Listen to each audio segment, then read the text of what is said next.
Have you ever heard of a kissing bug?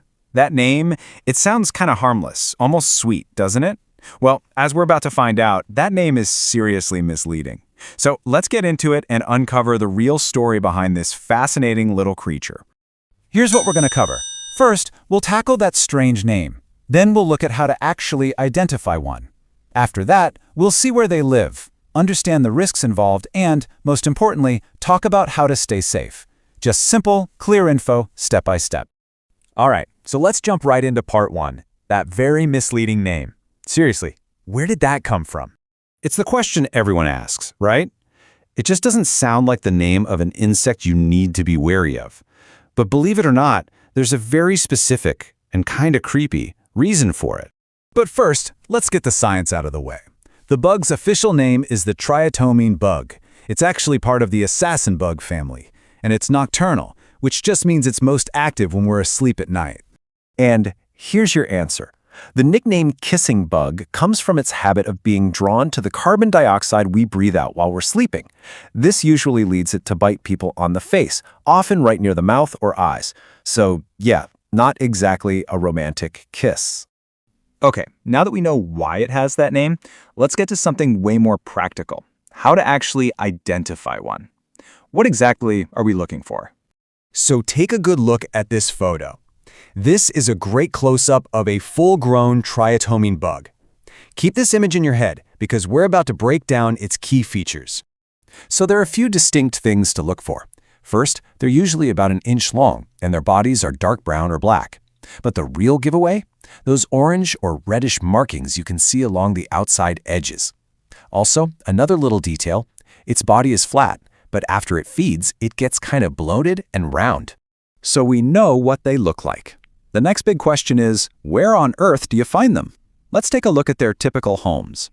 These bugs are most common in Central and South America, but you can also find them here in the southern United States, especially in states like Texas, Arizona, and New Mexico. During the day, they love to hide out in dark, protected spots.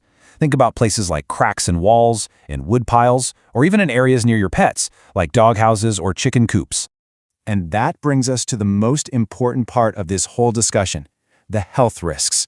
We're going to go through this calmly and stick to the facts, because being informed is the best thing you can do. The first thing you need to know is that the bite itself is, well, it's usually not the problem. In fact, you probably wouldn't even feel it happen. That's because the bug's saliva has a kind of numbing agent in it. The real danger isn't the bite itself, but what happens after the bite. So here's how the infection process can happen. It's a three-step thing. First, the bug bites and feeds. Second, it poops right near the bite.